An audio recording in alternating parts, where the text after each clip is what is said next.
بسم اللہ الرحمن الرحیم۔ کسی ملک میں ایک رحم دل بادشاہ حکومت کرتا تھا۔ اس کی ایک ہی بیٹی تھی، شہزادی میمونہ۔ ایک بار وہ بیمار ہو گئی، کوئی علاج کارگر نہ ہوا۔ بادشاہ نے سارے ملک میں منادی کرا دی کہ جو میری بیٹی کا علاج کرے گا، بادشاہ اس کے ساتھ اپنی بیٹی کی شادی کرے گا اور جائیداد میں اسے آدھا حصہ بھی دے گا۔ اس گاؤں میں ایک لکڑہارا رہتا تھا۔ وہ قسمت آزمانے محل گیا۔ اس لکڑہارے کو کچھ جڑی بوٹیوں کا علم تھا۔ اس نے بادشاہ سے کہا کہ وہ شہزادی کا علاج کر دے گا، مگر اس کے بدلے اسے بادشاہ کی جائیداد نہیں چاہیے۔ وہ صرف شہزادی سے شادی کرنا چاہتا ہے۔ وہ شہزادی کو اپنے ساتھ اپنی جھونپڑی میں ہی رکھے گا۔ بادشاہ مجبور تھا، اس نے شرط مان لی۔ چنانچہ 2 دن کے علاج کے بعد ہی شہزادی صحتیاب ہو گئی۔ لکڑہارے نے بادشاہ کو اپنا وعدہ یاد دلایا۔ بادشاہ بہت پریشان ہوا۔ اس نے سوچا کہ میں اپنی بیٹی کی شادی لکڑہارا سے کیسے کروا دوں۔ بادشاہ نے سوچا، اس لکڑہارے کو کسی ایسی جگہ بھجوا دیتا ہوں جہاں سے یہ کبھی واپس نہ آ سکے۔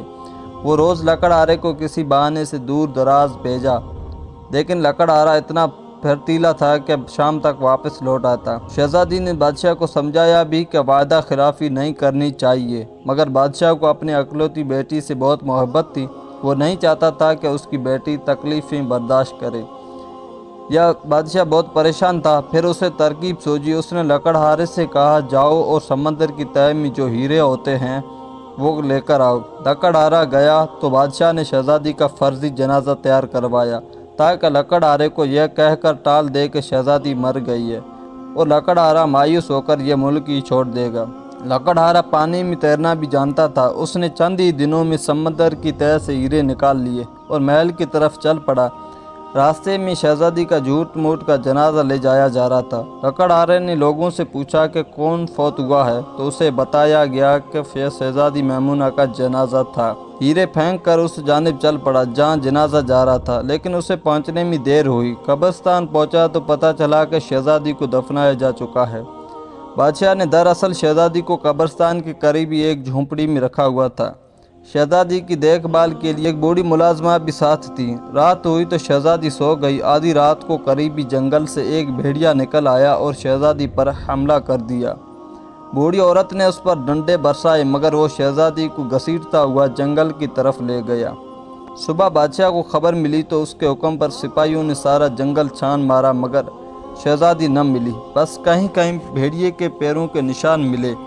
سب نے یہی کہا کہ جنگلی جانور شہزادی کو کھا چکے ہوں گے۔ بادشاہ بہت پچھتایا کہ اس نے اپنی بیٹی کو غربت کی زندگی سے بچانے کی کوشش میں موت کے منہ میں ڈال دیا۔ دراصل شہزادی مری نہیں تھی۔ جب بھیڑیا اسے کھینچتا ہوا لے جا رہا تھا تو راستے میں لکڑہارے نے دیکھ لیا۔ اس نے شہزادی کو بھیڑیے سے بچایا۔ بھیڑیا جنگل کی طرف بھاگ گیا۔ پہلے تو لکڑہارا سمجھا کہ یہ شہزادی کی لاش ہے، لیکن جب اس نے نبض دیکھی تو احساس ہوا کہ شہزادی تو زندہ ہے۔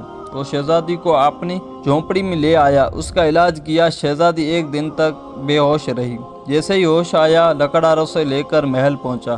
بادشاہ اپنی بیٹی کو زندہ سلامت دیکھ کر بہت خوش ہوا۔ اسے شرمندگی بھی تھی کہ جس لکڑہارے سے اس نے وعدہ خلافی کی، آج اس نے دوسری بار شہزادی کی جان بچائی۔